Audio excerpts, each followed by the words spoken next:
Bienvenue à toutes et à tous à cette conférence qui a pour thème les pièges à éviter lorsqu'on crée son site internet. On a 45 minutes ensemble. Je laisserai bien évidemment du temps pour les questions à la fin, pour ceux qui en ont. Je reconnais d'ailleurs des visages familiers dans l'audience, ceux à qui j'ai eu la chance déjà de discuter ce matin au stand de Simple et Beau. Et bienvenue à ceux que je ne connais pas encore. On va démarrer. Alors, les pièges à éviter quand on crée son site internet. Avant de commencer, je vais tout de même me présenter et surtout présenter Simple et Beau. Même si ce n'est pas vraiment le sujet de cette conférence, c'est sympa au moins que vous sachiez ce que je fais au quotidien et ce que Simple et Beau fait.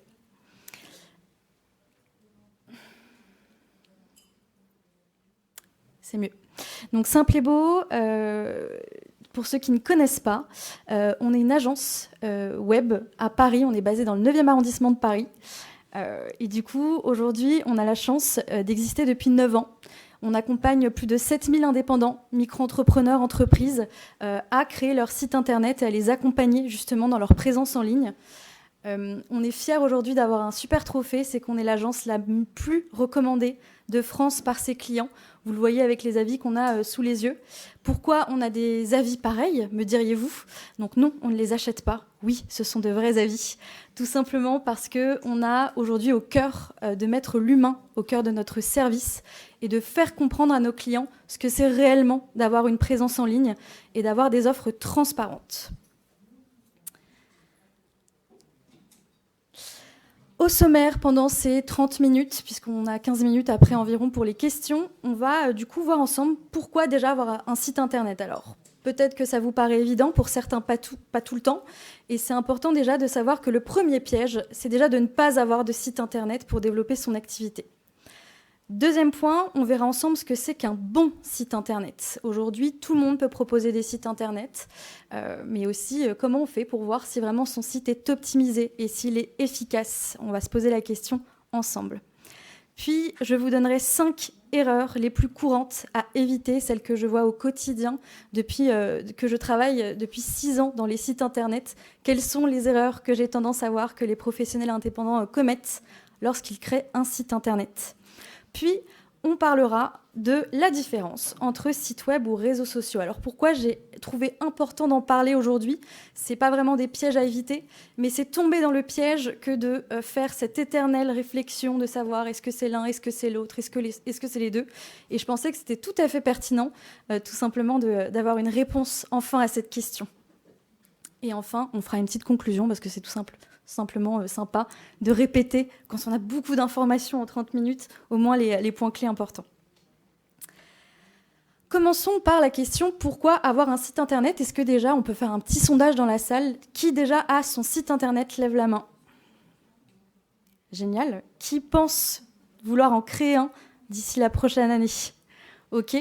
Et qui n'a pas de site internet et ne souhaite pas en créer un? Ok, on est d'accord, c'est bien. Ça marche. Alors, pourquoi avoir un site internet aujourd'hui? On va se poser la question. Je vais faire 2 études de cas. On va reparler des basiques, mais j'estime que ces basiques sont nécessaires. On va prendre l'exemple de Julie. Julie, aujourd'hui, elle habite à Ivry. Enchantée, Julie. Et elle cherche un prestataire pour son mariage. Ça peut arriver à tout le monde, d'accord, n'est-ce pas? Et elle cherche un prestataire. Qu'est-ce qu'elle va faire? Première étape, elle va d'abord en parler à ses proches, sans hésiter. T'as pas un bon fleuriste, t'as pas un bon... voilà, pour créer mon site internet, j'ai besoin d'aide, etc. Qu'est-ce qui va se passer? Ses proches vont lui recommander un prestataire A, un prestataire B, et on en suit. Julie, quand elle va rentrer chez elle, qu'est-ce qu'elle va faire? Elle va forcément aller sur Google et elle va comparer le prestataire A et le prestataire B. Et du coup, quitte à choisir, qu'est-ce que va faire Julie? Elle va forcément privilégier le prestataire qui a un site internet, qui a une présence en ligne solide, avec pourquoi pas des avis, avec une facilité de prise de contact. Donc Julie, elle va faire forcément ce choix-là, c'est une évidence, parce que c'est rassurant pour elle. On a 2 morales à cette histoire. C'est déjà qu'il faut forcément marquer l'inconscient de vos clients. Et on marque l'inconscient de nos clients aujourd'hui avec le bouche à oreille.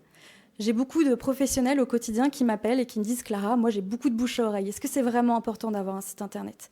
Oui, c'est important d'avoir un site internet, même quand on développe uniquement son bouche à oreille, parce que les gens vont vérifier, parce que les gens vont comparer, et que vous savez très bien que vous n'êtes pas les seuls à faire ce que vous faites. Et si vous êtes les seuls, c'est génial. Avoir un site internet, ça va forcément renforcer votre bouche à oreille et ça va vous permettre de vous distinguer par rapport à vos concurrents. Donc déjà, pourquoi avoir un site internet? C'est pour cette première raison-là. Deuxième étude de cas. Julie, elle habite à Ivry, la moins sympa, au lieu d'organiser son mariage, elle a mal au dos. Julie, elle a très très mal au dos. Et là, elle va pas parler à ses proches qu'elle a mal au dos, elle va s'organiser toute seule, d'accord? Et là, elle va aller chez elle, elle va taper chiropracteur Ivry, ostéopathe Ivry, mal de dos Ivry, etc. Et là, qu'est-ce qu'elle va trouver? Deux choses. Elle va déjà aller sur Google Maps, elle va trouver les prestataires le plus proche de chez elle. Ça s'appelle la présence locale. On voit tous à peu près ce que c'est une page Google My Business, Google Entreprise. Ok, donc c'est vraiment la requête où vous avez l'affichage sur Google Maps avec des différentes fiches, les avis, le lien du site, comment contacter, les horaires, etc.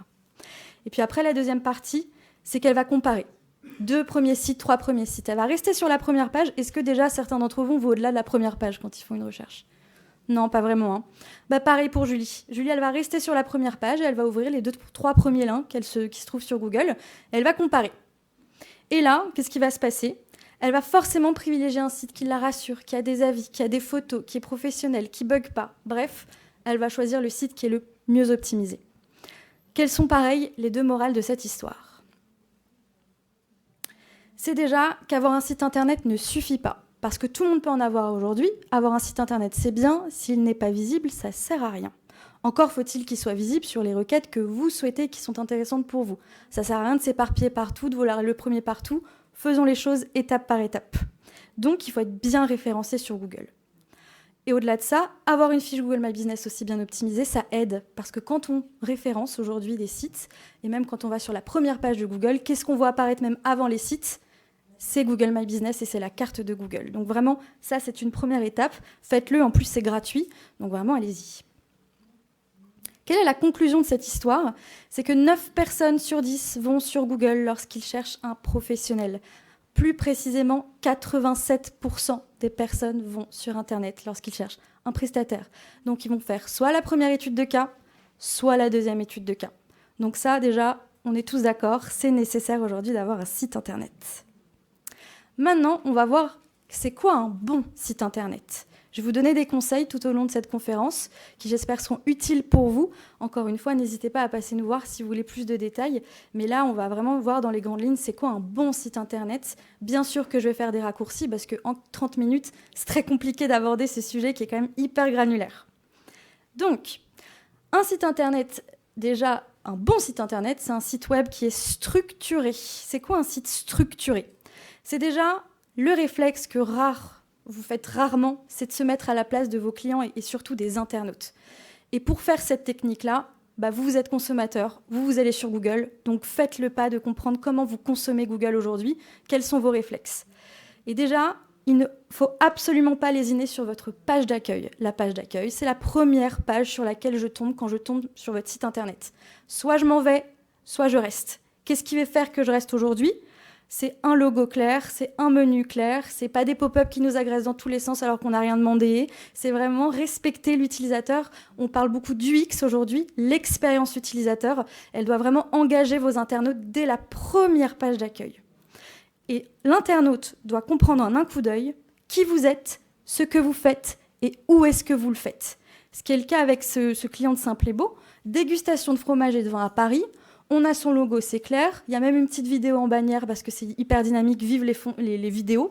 Et puis après, on y va, quoi. On a un bouton réservé offrir, on a les langues, les réseaux sociaux, c'est clair. En un coup d'œil, l'écran de notre ordinateur, le screenshot que j'ai pris là, c'est l'écran de mon ordinateur. C'est ce qu'on voit en premier. Et c'est ce qui est le plus efficace aujourd'hui. Donc déjà, c'est le premier point. Faites pas des usines à gaz, ça sert à rien. Pensez pas qu'en mettant un maximum, ça va faire en sorte que les gens comprennent. Non, il faut juste qu'ils comprennent ce que vous faites, qui vous êtes et où est-ce que vous le faites. C'est aussi 6 détails à ne pas oublier, un bon site internet. Alors 6 détails, bien sûr, que j'ai mis entre guillemets, c'est ironique, c'est pas des détails, il faut le faire, d'accord ? Et ça, c'est des choses que vous devez absolument, du coup, anticiper. Premier élément, c'est un nom de domaine efficace et sûr. Un nom de domaine, pour ceux qui ne savent pas, c'est l'adresse de votre site internet, les 3W, etc. D'accord ? .fr, .com, ce que vous voulez. Il faut qu'il soit sûr et efficace. Comment on fait ? Déjà, ça ne sert à rien de faire des trucs à rallonge, avec des tirets dans tous les sens. Déjà, sur la carte de visite, ça rend pas sympa. Personne ne va aller taper les tirets dans tous les sens, non, la flemme. Donc pensez, c'est facile à retenir, c'est court, c'est votre image de marque. Par contre, je vous rassure sur un point, parce qu'on m'a posé la question ce matin, non, le nom de domaine n'a aucune incidence sur votre référencement. Si vous êtes chiropracteur à Ivry, vous n'êtes pas obligé de mettre chiropracteur-ivry.fr pour être bien référencé. D'accord ? Ça va contenir le référencement, c'est l'identité de votre site, mais ça ne va pas influencer la requête sur laquelle vous allez jouer. Je pourrais mettre j'aime-le-chocolat.fr, je peux être retrouvée sur ostéopathe. D'accord ? C'est juste une question de cohérence professionnelle. Soyez court, soyez efficace. Deuxième détail, il faut que le code de votre site soit sans erreur ou faille. Si ça vous est déjà arrivé de naviguer sur un site, on clique sur un onglet, on a hâte de voir ce qu'on a à nous dire. Erreur 404. Ah ouais, non, on s'en va. Hein. On est bien d'accord, hein. On s'en va, on a la flemme. Donc ça, faites attention et vérifiez bien que le code de votre site soit bien propre et que chaque page redirige vers un contenu. Il faut que votre site soit sécurisé. Ça, c'est un détail qui n'en est pas un. De toute façon, aucun de ces 6 points n'est un détail. Arriver sur un site et il y a écrit non sécurisé en gros, ça la fout mal, c'est pas professionnel, faites bien attention, ça dépend souvent de votre hébergeur, donc posez les bonnes questions. Un site non sécurisé, c'est un grand non, non, non, non, non, d'accord ? Il faut le HTTPS sur votre site internet. Et puis de toute façon, vous mettez aussi la sécurité de vos internautes en jeu, qui vont aussi aller laisser leurs données confidentielles sur des formulaires de contact, etc. Attention. 4e point, une maintenance et des mises à jour régulières. Alors là, j'entends 2 points sur les mises à jour. Les mises à jour que vous allez faire. Il faut que votre site soit vivant. Il faut mettre à jour votre site internet. C'est hyper important, d'accord ? Il faut montrer à Google et à vos internautes qu'ils ont le droit et qu'ils ont tout intérêt à revenir sur votre site régulièrement pour voir ce qui s'y passe. Un site qui prend la poussière dans un coin, autant ne pas en faire un du tout, je vous le dis. Et après, vous avez la maintenance et les mises à jour du coup de sécurité notamment, et technique. Le fait que votre site ait un temps de chargement rapide, le fait que votre site soit compatible sur les mobiles, les tablettes. Encore aujourd'hui, je vois beaucoup de sites internet qui existent qui n'ont pas ce responsive design, ce qu'on appelle. Attention, 96% des gens vont sur Google sur leur téléphone. Si votre site n'est pas compatible, vous perdez beaucoup de potentiels clients. Attention avec ça. Presque enfin, un site qui est conforme au RGPD. Alors, tout le monde sait ce que c'est que le RGPD ? Oui, donc règlement général de la protection des données, d'accord ? Et du coup, là, qu'est-ce que c'est ? C'est l'acceptation des cookies. C'est le fait que vous demandez l'autorisation à vos internautes avant de stocker leurs données. On en voit de plus en plus, ne pas avoir une pop-up. S'il y en a une qu'il faut avoir, c'est bien celle-là, c'est acceptez-vous du coup de poursuivre la navigation et qu'on sauvegarde vos données. Oui, non, peut-être, etc. D'accord ? Les amendes de la CNIL sont hyper sévères. Si la CNIL passe sur votre site et que vous n'avez pas ça, c'est très simple, c'est une amende qui peut aller jusqu'à 4% de votre chiffre d'affaires. Donc, ils ne rigolent pas là-dessus, donc faites attention. Et enfin, 6e détail, le choix d'un bon hébergeur web. Alors ça, du coup, il faut faire attention à ce que votre hébergeur soit français. Je le conseille pour que vos serveurs soient en France et que ce soit sécurisé. Et on évite du coup, par exemple, ce qui dépend de votre hébergeur, c'est souvent aussi le temps de chargement de page et certaines normes techniques. Donc si vous êtes avec des hébergeurs étrangers, que vous ne savez pas trop ce qui se passe, ça peut engager la sécurité de votre site internet, mais aussi tout ce qui gravite autour de la performance de votre site internet. Donc faites aussi attention avec votre prestataire, demandez bien pour tous ceux qui ont un site actuel, chez qui vous hébergez mon site internet. J'aimerais bien savoir. Demandez et attendez la réponse. Il faut qu'elle soit satisfaisante. Maintenant, on va parler des 5 erreurs les plus courantes à éviter. Première erreur, c'est mal choisir son prestataire. Alors attention, il y a beaucoup de prestataires aujourd'hui, d'accord ? C'est normal, tout le monde roule sa bosse, on n'a pas réinventé la roue, d'accord ? Les sites internet, ça se fait depuis un petit moment. Maintenant, il faut juste choisir le bon prestataire par rapport à vos besoins et vos enjeux. C'est juste ça la question. Et de savoir cocher les cases. Donc là, je vais vous donner en fait des types de prestataires avec les bons côtés et les moins bons côtés sur lesquels il faut faire attention. Déjà, vous avez les outils gratuits. Alors, je mets gratuit entre guillemets parce que c'est jamais vraiment gratuit. Vous avez souvent un template à payer, puis après l'hébergeur, puis après des options. Finalement, on se retrouve avec parfois des choses un peu plus chères que gratuits. Donc, attention avec ça. L'avantage des outils gratuits comme WordPress, Wix, c'est que c'est peu cher. C'est vraiment parfois même vraiment gratuit. Mais qu'est-ce que ça va vous engager aussi ? Du temps. Ça vous donne beaucoup de liberté créative. Là, vous pouvez y aller. Pourquoi ? Parce que, par exemple, si je prends l'exemple de WordPress, c'est un outil qu'on appelle open source, ce qui fait que vous pouvez vraiment vous amuser pour ceux qui sont un peu en connaissances techniques, etc. Vraiment aller coder des choses, installer des spécificités techniques, des fonctionnalités supplémentaires. Ça a vraiment nos limites. Mais ça vous demande de connaître ce genre d'outils. C'est très chronophage parce que vous êtes entrepreneur. Est-ce que vous avez vraiment le temps d'aller sur des forums, de comprendre comment ça fonctionne, de cocher les mises à jour vous-même? Vous en loupez une, vous perdez en référencement, alors il faut comprendre. Bref, c'est un peu anxiogène parfois.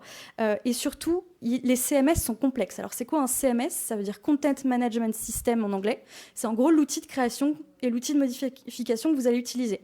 Donc typiquement, le CMS WordPress est assez complexe, on ne va pas se mentir, assez indigeste pour tous ceux qui se sont testés un WordPress. Est-ce que des gens dans la salle ont déjà testé de faire un WordPress ?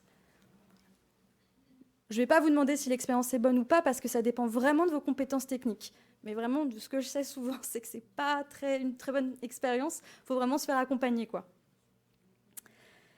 Maintenant, deuxième type de prestataires, ce sont les agences web ou les freelances. Alors attention, on adore les freelances, on est ici sur ce salon, il y en a beaucoup, on ne pointe personne du doigt. Je parle vraiment de ce prestataire, de ce type de prestataire.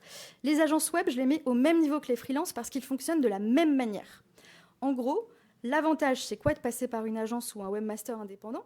C'est qu'ils vont vous fournir un sur-mesure qui est très poussé. Vous allez donner un cahier des charges, un brief initial qui est assez développé, et on va vous fournir le site que vous avez demandé, avec toutes les spécificités. Ils peuvent même, certains, vous proposer de la rédaction de contenu, parce que parfois, il faut aussi le côté un peu agence de com, réseaux sociaux, etc. Et ce que je disais tout à l'heure, c'est qu'ils peuvent même vous proposer des spécificités techniques assez incroyables, parce qu'ils ont des développeurs en interne, ou alors parce que 90% des webmasters indépendants utilisent WordPress. Donc, quand ils maîtrisent là-dessus, ils peuvent faire des choses incroyables. Quel est le point négatif ? Les points négatifs, c'est que ça coûte très cher. Aujourd'hui, passer par une agence ou un webmaster indépendant, ça coûte entre 1000 à quelques dizaines de milliers d'euros parfois, mais sur un brief, encore une fois, qui est initial. D'accord ? Les mises à jour ne vont pas être régulières, du moins à chaque fois que vous allez vouloir faire évoluer votre site internet, que va-t-il se passer ? Vous allez devoir repasser à la caisse. D'accord ? Et enfin, vous n'avez pas de conseil dédié. Alors, sauf le webmaster indépendant ou le freelance, c'est son métier, il vous accompagne, d'accord ? Mais du moins, dans des agences ou autres, vous n'allez pas vraiment avoir de personnalisation de suivi. Et enfin, troisième prestataire, c'est ce que j'appelle les hybrides. Les hybrides, ce sont les agences qui vont proposer en fait des services en package. D'accord ? Donc, c'est des offres qui sont assez claires, ok, avec différents packages en fonction des besoins de chacun, ce qui est plutôt chouette. Sauf que les désavantages, c'est que vous n'avez pas vraiment de suivi. Vous payez un package, finalement. Il n'y a pas vraiment, vous n'en avez pas souvent pour votre argent. Vous demandez des retours, etc. On ne vous les donne pas vraiment automatiquement, du moins. Attention, vous avez sûrement des engagements de longue durée avec ces hybrides. Et puis parfois, ils parlent en mois, on ne comprend pas. 12, 24, 48 mois, reconduction tacite. Bon, attention avec ça, c'est des contrats souvent qui sont un peu douloureux quand on réalise que finalement, le prestataire ne nous convient pas vraiment.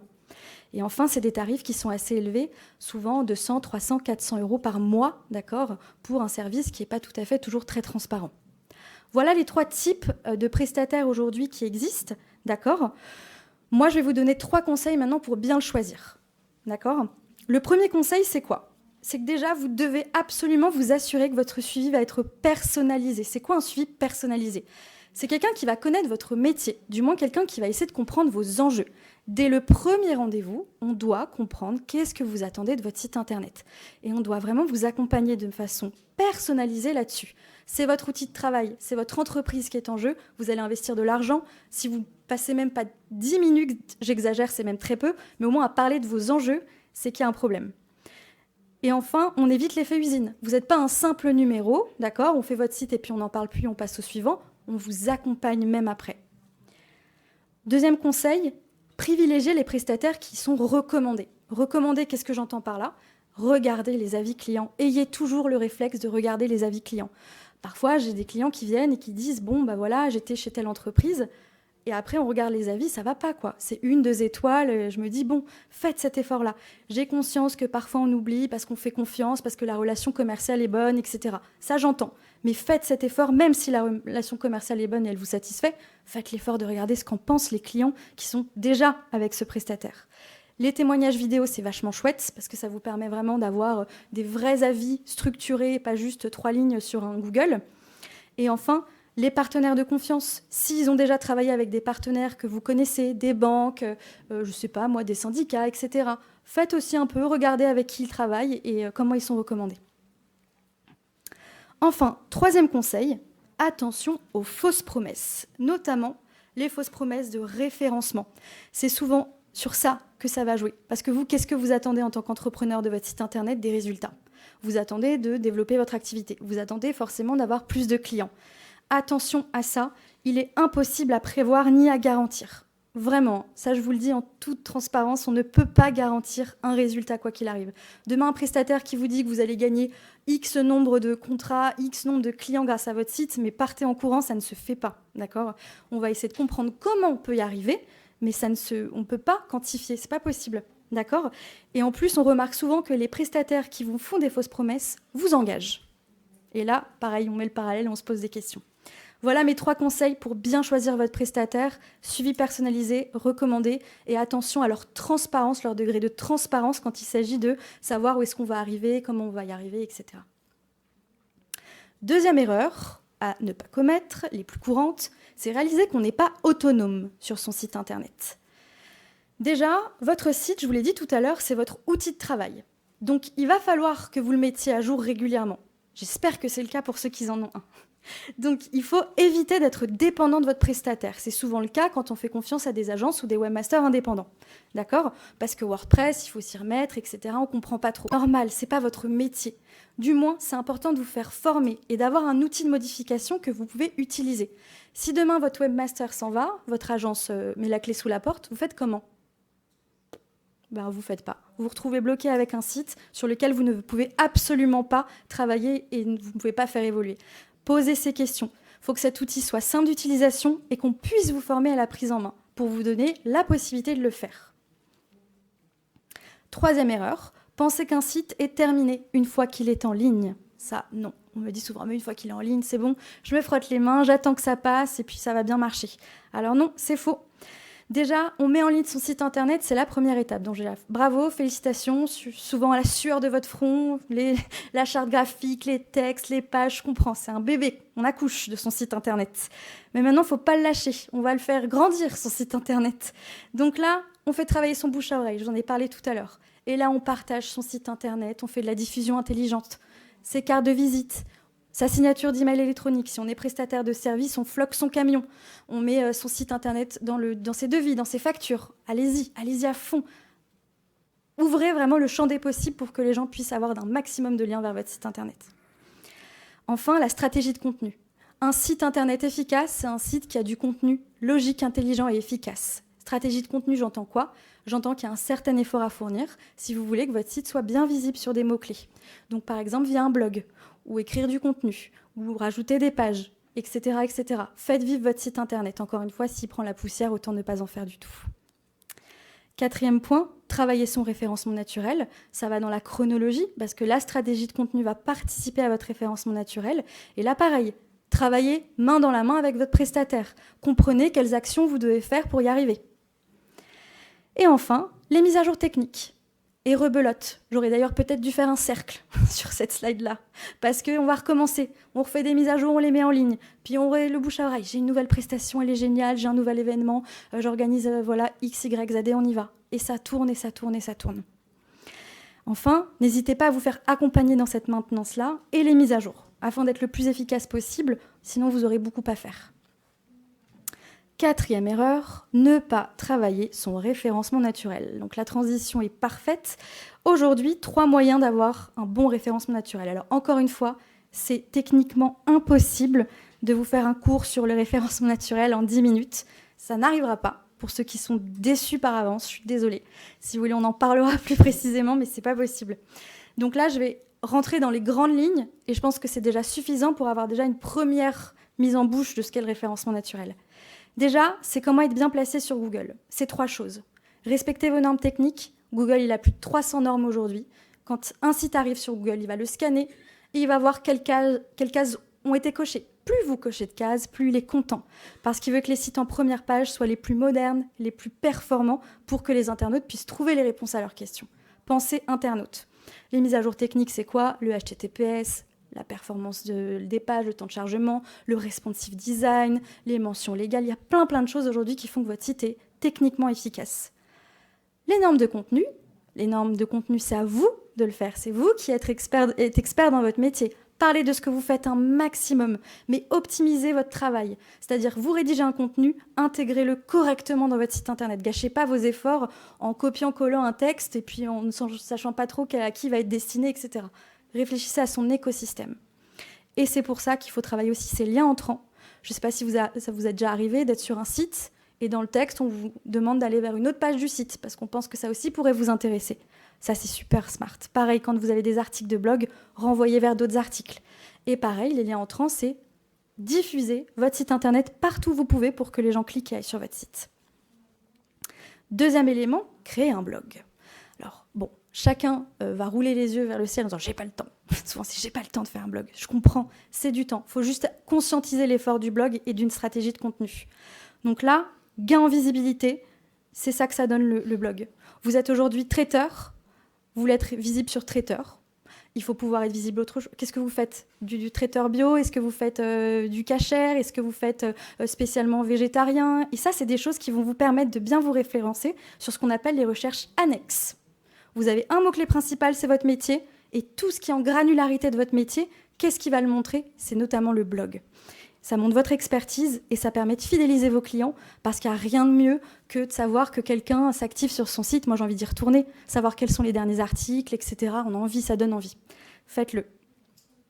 Et enfin, être bien placé sur la carte de Google. C'est gratuit. Je vous invite à tous de le faire, s'il vous plaît. C'est hyper important. Tous ceux qui ont une boutique, un commerce, un pas de porte, etc., des bureaux, je vois que vous prenez des photos, vous avez bien raison. Créez une fiche, la paramétrer, la valider et la relier à un site aux normes. Quand vous faites ça, votre page Google My Business est optimisée. J'en vois beaucoup des pages qui ne sont pas où il y a écrit « Êtes-vous le propriétaire de cet établissement ?» On ne sait pas à qui appartient cette page Google My Business. Faites le travail jusqu'au bout. Alors oui, ça demande un petit peu de recherche. Posez-vous peut-être 1 heure pour le faire. Je vous donne le temps à peu près qu'il faut pour créer une page Google My Business vraiment bien faite. Et après, on y va, quoi. 5e erreur, dernière erreur. Pensez qu'il suffit d'un site pour avoir des résultats. Grande erreur, ne misez pas tout sur votre site internet. Je vois que ça rigole au premier rang, vous avez raison. Mais en fait, c'est trop dommage parce que vous allez mettre de l'énergie, ça va créer de la frustration. C'est pas vrai, autant être transparent jusqu'au bout. Déjà, le bouche à oreille. J'en parle beaucoup dans cette présentation, mais c'est parce que c'est évident. Je vous apprends rien de savoir que les clients, déjà, on va les chercher. On fait de prospection, puis quelqu'un qui est satisfait de notre service va recommander un tiers, etc., etc. Et la chaîne va commencer à se créer. Donc moi, je crois toujours au print, c'est ce que j'ai écrit. Les cartes de visite, les flyers, moi j'y crois toujours. Aujourd'hui, ah non, mais j'ai pas besoin, j'ai un site. Oui, d'accord, mais le petit bol dans l'entrée où je fous mes cartes de visite dans ma poche. Oh, mais qu'est-ce que c'est ? Ah ben oui, super ostéopathe, viens, on va la voir. Bref, n'oubliez pas le comportement des gens, vous le faites aussi. Diffusion intelligente, je vous en ai parlé tout à l'heure. Et surtout, de parrainage aussi, c'est vachement bien. Par exemple, pour quelqu'un recommandé, faites une carte cadeau, etc. Ça marche vraiment hyper bien. Mettez-le sur votre site internet. Et du coup, ça va ramener du monde sur votre site parce que c'est comme ça qu'ils vont télécharger leur bon cadeau ou etc. Deuxième point, les annuaires. Aujourd'hui, depuis le Covid, les annuaires ont été de plus en plus pertinents par Google. Il s'est dit, je vais les remonter un peu plus. Ça fait 1 an que ça commence, ou même on a des sites qui sont très bien référencés, qui sont dépassés par des annuaires. Les annuaires aujourd'hui sont bien pertinents pour Google. Donc inscrivez-vous sur un maximum d'annuaires parce que ça va vous faire en sorte d'inscrire votre site sur un maximum de sites qui n'est pas votre site déjà. Donc créer des liens entrants comme on en parlait. Ça montre votre expertise, vos spécialités. Surtout si vous trouvez des annuaires qui sont spécifiques à votre métier, faites-le encore plus. Et après, Google les met en avant, donc c'est tout gagné. Et après, sur votre fiche, vous aurez lien vers mon site internet et on arrive sur votre site pour en apprendre plus, prendre rendez-vous, faire une demande de devis, etc. Et enfin, les réseaux sociaux. Je vous laisse prendre des petites photos pour ceux qui veulent. Et là, on a sorti la loupe parce que c'est la slide prochaine. On va voir du coup ce fameux débat site internet ou réseaux sociaux. Telle est la question. Hop. Alors, on va se poser la question. Souvent, on me dit « Oui, mais j'ai un Facebook. J'ai pas besoin de site internet. » Ok. Ouais, mais je suis sur Instagram. Est-ce que c'est vraiment nécessaire ? Alors, moi, je trouve que c'est les deux, mon capitaine. Une complémentarité qui est excellente. C'est ce que je recommande à chaque fois. Déjà, juste pour la chronologie, c'est d'abord le site internet et après les réseaux sociaux. Regardez le comportement des gens. Moi, je ne vais pas sur Facebook, c'est pas un moteur de recherche pour aller chercher un prestataire, on est bien d'accord, hein. Je vais sur Google, ok ? Donc, faites ce pas-là, et c'est une fonctionnalité supplémentaire, le réseau social, parce que ça vous permet de diffuser encore plus vos messages, vos articles de blog. Donc déjà, il faut sélectionner les réseaux sociaux pour les plus pertinents pour votre activité. Quelqu'un qui travaille en B2B, comme j'ai beaucoup entendu, LinkedIn, c'est génial. Si vous êtes du B2C, un petit peu marketplace, etc., Facebook et Instagram, c'est génial. Si vous voulez faire des contenus vidéo, comme c'est beaucoup la mode en ce moment, oui, TikTok est le premier réseau mondial aujourd'hui, il faut l'accepter. C'est comme ça. Même s'il n'y a que des gens de 12 ans, il faut l'accepter. C'est comme ça. Il faut utiliser TikTok, c'est très important, d'accord ? Mais après, Instagram font aussi des systèmes de réel. Si vous voulez faire 15 minutes de allez, je fais une question-réponse, je réponds à une FAQ en live, faites-le, c'est vachement sympa. Optimisez votre profil, homogénéisez-le, s'il vous plaît. Quand je vois des Facebook qui n'ont rien à voir avec le site, c'est pas les mêmes couleurs, pas le même logo, etc. Voilà, faites juste un effort, que ça soit clair pour l'internaute qui se dise « Ok, je suis bien sur son réseau social ». Interagissez avec vos utilisateurs. Il n'y a rien de pire que de se lancer sur les réseaux sociaux. Vous vous créez enfin une communauté, ils vous adressent la parole et vous ne répondez pas. Quelle angoisse! Non, répondez, faites un petit coucou, ça fait plaisir, ça fait sentir votre client qu'il est important, que vous avez pris le temps de lui répondre, parce que le site internet n'est pas hyper pratique pour créer des forums, c'est pas le lieu ni l'endroit, donc les réseaux sociaux, c'est parfait pour ça. Interagissez un maximum, et notamment en exploitant les contenus vidéo.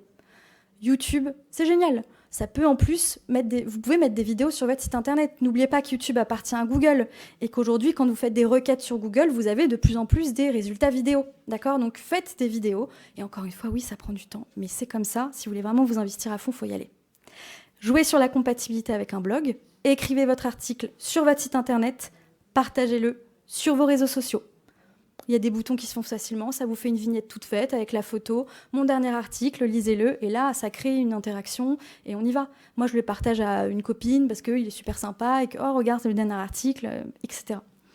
Et ça crée des liens vers votre site internet, tout bonnement. Donc, pour ceux qui n'arrivent pas à lire, parce que c'est petit et en italique, oui, pour les réseaux sociaux, mais il y a un mais. C'est pas la même audience. Donc, s'il vous plaît, ne confondez pas tout. C'est un usage différent. Ne confondez pas tout. Et enfin, il faut avoir conscience de l'effort que ça va demander. Encore une fois, j'ai créé ma page Facebook. La plupart du temps, quand on me dit ça, je vais sur la page Facebook, dernière publication 2018. Je dis bon, allez-y, faites-le. Mais programmez-vous, organisez-vous une publication par mois. Et c'est pour ça que le site est puissant, c'est que ça vous permet de canaliser votre énergie. Vous faites des publications sur votre site et vous diffusez autour. Il faut vraiment penser, là c'est littéralement l'analogie de la toile d'araignée, hein. Au milieu, il y a le site, et puis après, on toile autour, et c'est comme ça que ça fonctionne. La conclusion, avant de passer aux questions. Je vous ai fait plusieurs petites conclusions. Donc, c'est quoi, en gros, les erreurs majeures à éviter ? Faire son site soi-même sans compétences techniques, notamment en référencement, ça vous crée de la frustration, c'est pas possible. Signer un contrat avec un engagement de longue durée. On ne sait pas de quoi demain sera fait. Et puis, c'est important, les besoins évoluent. Non, posez les bonnes questions. On ne s'engage plus aujourd'hui, c'est pas sain comme relation. Et plus souvent, il y a anguille sous roche, donc attention. Pensez qu'il suffit d'avoir un site pour avoir des résultats. On vient de le voir. Pensez que le site est terminé une fois en ligne. Non, il y a encore du travail. Ne pas faire de blog, j'estime que c'est une erreur. Négliger la prise de rendez-vous en ligne. Alors ça, on n'en a pas trop parlé, mais si vous pouvez le faire, faites-le. Hein. Vraiment, les gens, ils adorent prendre rendez-vous. On n'ose pas trop appeler, envoyer un mail, on ne sait pas si on va le recevoir. Prise de rendez-vous en ligne, c'est hyper pratique. Enfin, négligez les témoignages de clients satisfaits. Faites-en des choses, mettez-vous sur vos réseaux, mettez vos avis. C'est votre meilleure publicité. Et c'est rassurant pour les gens. Moi, demain, je fais confiance à quelqu'un, je veux voir ses avis, avec qui il a travaillé. Et parfois, c'est quoi ses bémols ? Et surtout, quelle est votre réaction peut-être à un client qui n'a pas été tout à fait satisfait ? Ça aussi, c'est une marque de professionnalisme. Bonjour Madame Michu, je suis navrée que la solution n'ait pas été à votre hauteur ou satisfaisante. Qu'est-ce qu'on peut faire ? Mais rien que de voir ça, moi, ça me rassure. Bon, après, il y a un ratio à respecter. C'est sûr que c'est quand c'est une étoile, voilà. Mais au moins, vous prenez le temps de gérer votre entreprise et vos clients. Ne pas propager son site, carte de visite, signature automatique d'email, réseaux sociaux. C'est anodin, mais si vous oubliez ça, c'est très dommage. Passer aux questions. 3 raisons de venir nous voir sur le salon stand D20. Venez nous dire bonjour, on est hyper sympa.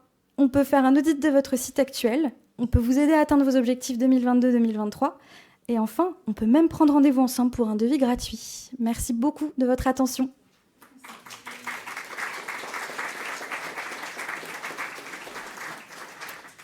Du coup, on peut passer aux questions, si certains en ont. Oui.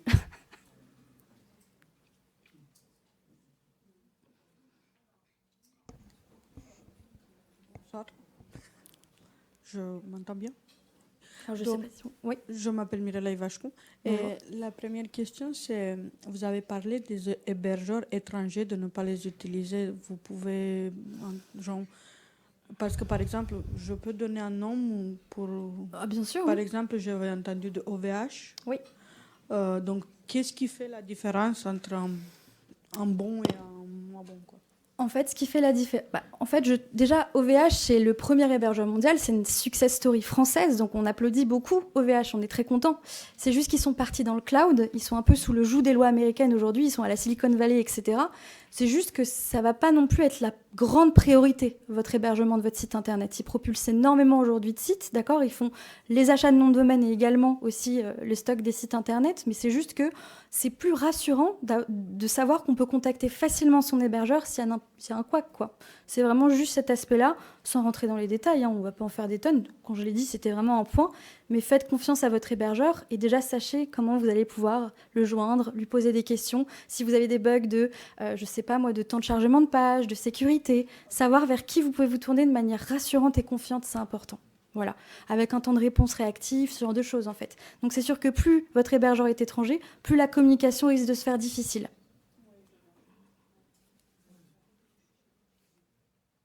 D'autres questions? Oui.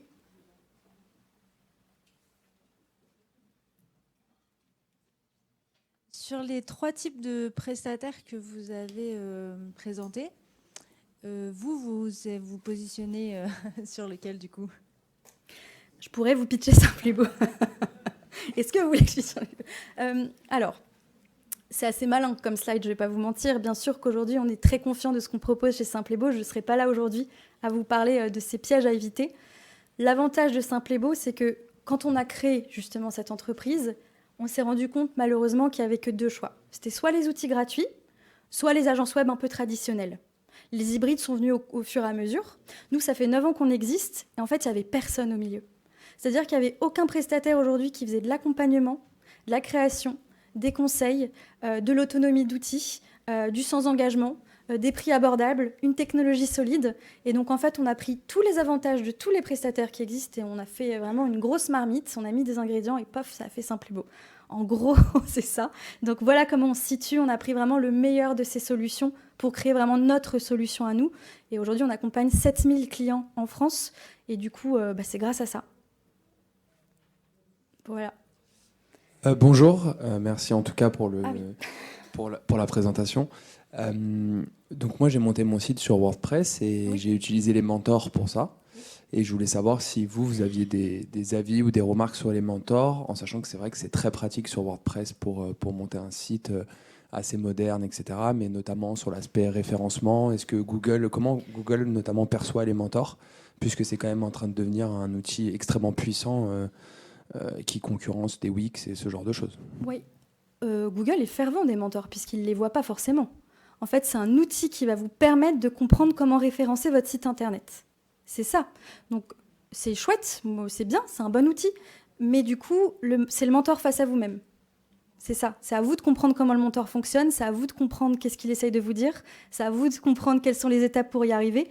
Et c'est juste une question, en fait, c'est ça, en fait. C'est la question de savoir si vous êtes capable de le faire vous-même avec l'aide de ce mentor qui va vous donner un système de notation sur votre site. Est-ce qu'il est bien référencé, pas bien référencé? S'il n'est pas référencé, qu'est-ce que vous devez faire pour le... Mais voilà, ça prend du temps, en fait. Mais Google perçoit très, très bien ses mentors parce que c'est des outils qui vont permettre de travailler plus son site Internet et de respecter ses normes. Alors lui, il est content.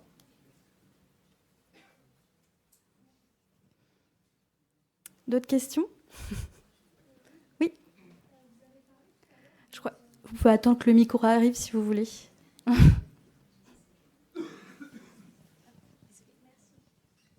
Tout à l'heure, vous avez parlé de rendre le site conforme au RGPD. Oui. Je ne sais pas comment faire. On passe par qui pour faire ça? Oui, alors en fait, merci, très bonne question. Donc le RGPD, donc, c'est la protection des données. Comment vous devez faire aujourd'hui pour faire en sorte que votre site soit RGPD compliant, donc qu'il soit vraiment respecte ces normes de RGPD? Vous devez passer par des prestataires aujourd'hui qui vous permettent de gérer le stockage des données que vous récupérez sur votre site internet. Nous, chez Simple et Bon, on travaille par exemple avec Acceptio, qui est une super entreprise française et qui permet en fait il y a beaucoup de sites aujourd'hui qui utilisent Acceptio, de plus en plus d'ailleurs. Donc moi, je vous conseille d'ailleurs vous renseigner. Vraiment, c'est un bon tips pour vous. Et c'est lui qui va vous aider à comprendre comment faire en sorte que le site soit bien RGPD compliant.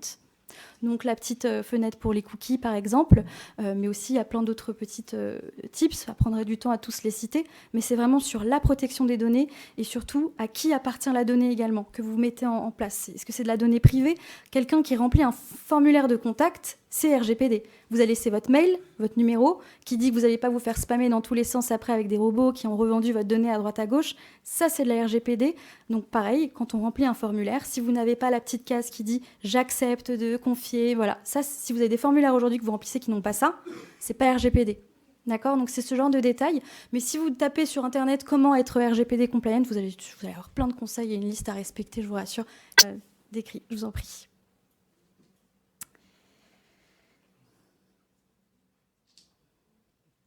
Bonjour. Bonjour. Je voudrais savoir simplement par rapport au référencement naturel, vous conseillez quoi comme type d'outil pour trouver des mots-clés qui correspondent à notre activité en fait? Alors ma réponse, c'est votre cerveau. Je vais vous expliquer pourquoi. En fait, aujourd'hui, les mots-clés, il faut déjà bien solidifier ce que vous faites, à qui c'est destiné, et qu'est-ce que vous aimeriez que les internautes tapent dans leur barre de recherche pour trouver votre service. C'est exactement ce travail qu'il faut faire pour trouver des mots-clés. Personne aujourd'hui peut trouver vos mots-clés à votre place. C'est pas possible. Aujourd'hui, vous faites du conseil en gestion de patrimoine, j'ai vu ça ce matin. Qu'est-ce que les gens vont taper dans leur barre de recherche quand ils cherchent un conseiller en gestion de patrimoine? Pareil, j'ai une fleuriste, qu'est-ce que les gens vont taper? Composition florale, cherche fleuriste près de chez moi. Enfin, il y a plein de mots-clés aujourd'hui. Mettez-vous à la place de vos clients. C'est quoi le parcours qu'il faut faire pour arriver à la destination finale qui est votre site internet? Donc vraiment aujourd'hui, les seuls outils que je peux vous recommander, c'est Google Search Console, Google Analytics, mais c'est une fois que vous avez le mot-clé en tête. Parce qu'une fois que vous tapez ce mot-clé-là, il va pouvoir vous montrer si c'est un mot-clé qui est régulièrement recherché, s'il y a beaucoup d'audience sur ce mot-clé-là. C'est sûr qu'entre, je dis n'importe quoi, magasin de vêtements à Paris et un truc beaucoup plus niche, vous allez voir que les audiences ne sont pas les mêmes. Plus il y a de concurrence, plus ça va être difficile pour vous de vous placer, de vous positionner sur ces mots-clés-là, sans travailler jour et nuit, quoi. D'accord? Donc c'est comme ça qu'on cherche des mots-clés aujourd'hui. Définissez bien les mots-clés de votre métier, quel que vous soyez. Écrivez, prenez un papier, ça marche toujours bien. Papier, stylo, et on y va, vous mettez tous les mots qui concernent votre activité et essayez de comprendre comment les internautes fonctionnent. Et c'est comme ça que vous aurez un bon référencement et que vous vous mettez à la place de vos clients. Bonjour. Bonjour. Vous parlez de l'importance d'être autonome avec le site web. Concernant le suivi technique, c'est peut-être un peu plus compliqué de ne pas être suivi à ce niveau-là. Alors, je pense que c'est la partie où c'est compliqué d'être seul, effectivement. C'est vrai que quand je parlais d'autonomie, je parlais vraiment de l'évolution de votre site Internet à votre échelle. Créer une nouvelle page, le faire évoluer, rajouter du contenu, vraiment l'utiliser comme votre outil de travail et pas dépendre de quelqu'un à chaque fois pour la moindre modification. Parce que ça met du temps, parce qu'on ne vous répond pas assez vite, etc. et que vous n'avez pas le temps, quoi. Alors qu'avoir accès au moins à votre site Internet, c'est ça l'autonomie et la force de l'autonomie. Après, le reste, ce n'est pas votre métier et là, il faut vous faire accompagner, tout à fait. Oui. En fait, je crois que j'ai pas bien compris la notion de domaine. D'accord. Vous donniez l'exemple du chiropracteur à Ivry et que, enfin, le nom du domaine c'était pas forcément justement chiropracteur _Ivry. Du coup, enfin, le lien entre ce domaine et par exemple le nom de la marque, le logo, enfin, c'est pas clair pour moi. Pas de souci. En gros, il faut que votre nom de domaine soit le nom de votre entreprise. Ça, c'est sûr. Si vous avez un nom d'entreprise, oui, choisissez-le comme le nom de domaine. En fait, ce que je voulais dire, c'est que pour, par exemple, ça ne sert à rien de mettre un métier et une ville sur un nom de domaine, en fait. Donc c'est vraiment le nom de la marque. C'est le nom de la marque. Le ou domaine, c'est votre nom la marque ou le nom. Ou le nom prénom, c'est votre identité. Mais n'allez pas réfléchir à ouais, mais si je mets machin, je vais pas être référencé sur. Non. c'est votre nom de marque et ça sera largement efficace. Le reste se passe dans le site internet. Merci. Je vous en prie. Oui, des questions. Je crois que la dame... Bonjour, et du coup, moi je voulais savoir quand on fait un site internet, donc ça c'est la première étape, et ensuite le budget qu'il faut mettre pour la maintenance, par exemple, ou après pour faire le suivi du site internet, c'est conséquent ou... Enfin, je voulais savoir, parce qu'il y a il y a des entreprises qui proposent de faire des suivis ponctuels et d'autres tous les mois, donc qu'est-ce que vous en pensez? Pour moi, un suivi doit se faire le plus régulièrement possible. C'est ça. Après, ça va dépendre de beaucoup de facteurs. Votre besoin de référencement, vos enjeux, vos problématiques, ce que vous attendez techniquement de votre site internet, plus vous en attendez et plus vous avez de critères et de fonctionnalités, plus ça va demander de la maintenance. Donc après, ça dépend ce que vous cherchez et à quelle problématique vous souhaitez répondre. Si vous souhaitez un accompagnement humain, si vous souhaitez juste que quelqu'un vous envoie un mail tous les mois, ça dépend de plein de choses. Mais il faut comprendre, et je vous donne un exemple, je suis assez biaisée, mais par exemple, à partir de 50 € par mois, c'est déjà très bien. C'est à peu près ça qu'il faut commencer à payer pour avoir quand même un suivi correct. D'accord, merci. Mais ça dépend des prestataires. Il faudrait que vous m'envoyiez tous les devis, que je regarde. Merci beaucoup. Je vous en prie. Oui.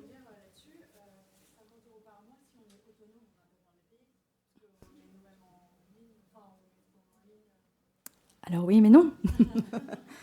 Bah non, alors en fait, soyez autonome depuis le début. En fait, sinon, le webmaster indépendant, c'est parfait pour ce genre de demande, parce que justement, vous allez payer la création et après tout ce qui est maintenant, c'est vous qui vous en occupez. Donc là, pour le coup, un webmaster indépendant, ça vous correspond parfaitement. Voilà. Encore faut-il juste que l'outil soit bien parfait pour vous et que vous le compreniez et que votre ratio temps, effort, investissement puisse ne pas créer de la frustration et que voilà, vous gériez. Mais on a plein de gens aujourd'hui qui ont des webmasters indépendants et ça leur convient très très bien. Hein. Ça va dépendre vraiment de ce que vous attendez de votre site et de ce que vous en comprenez et vos enjeux. Il y avait une question devant, je crois. Merci. Bonjour, moi je suis assez nouvelle. J'aimerais comprendre en fait du coup comment vous accompagnez du coup les créateurs d'entreprises. Donc moi je veux créer mon site internet par exemple, je viens vous voir. Comment on travaille ensemble? C'est quoi le parcours? C'est quoi les différentes étapes en fait, je veux dire? Très très rapidement, et sinon avec grand plaisir je vous reçois au stand et on en discute, mais très rapidement parce que je pense que ça peut intéresser aussi les autres. Nous du coup on a 3 étapes dans l'offre Simple et Beau. C'est la partie création.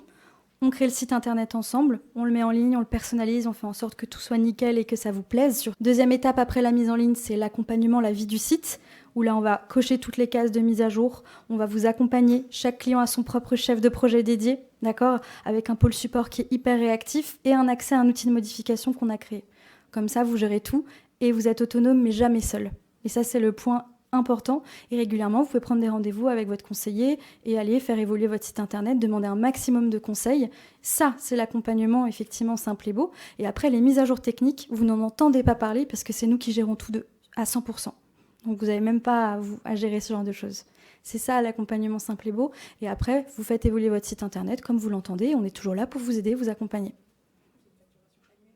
C'est annuel ou mensuel. Ça dépend de ce que vous préférez. Il est 47, donc je ne sais pas s'il y a une conférence après, mais on peut prendre une dernière question? Bon, une dernière question. Alors... Vous avez parlé des règles. Et par exemple, si j'ai un site qui s'adresse à plusieurs pays, oui. Je vous donne un exemple. Aujourd'hui, mon public, il est en France, en Roumanie et aux États-Unis. Donc, quand je veux m'adresser à toutes ces 3 langues, au niveau des règles à suivre, est-ce qu'il y a des incidences Alors, surtout au niveau des GP, pardon. Oui. Le truc, c'est qu'il y a des normes européennes. Oui. Donc, dès que vous sortez de l'Europe, déjà, il faut penser autrement. C'est une difficulté. Je ne peux pas rentrer trop dans les détails. Si vous voulez, vous venez en parler pareil au stand avec grand plaisir. Déjà, site multilingue, c'est la base. Et puis après, il faut faire attention, pareil, comment votre hébergeur diffuse votre site à l'étranger. Exactement. En tout cas, merci beaucoup. Pour ceux à qui j'ai pas eu le temps, venez au stand. Merci beaucoup. Merci.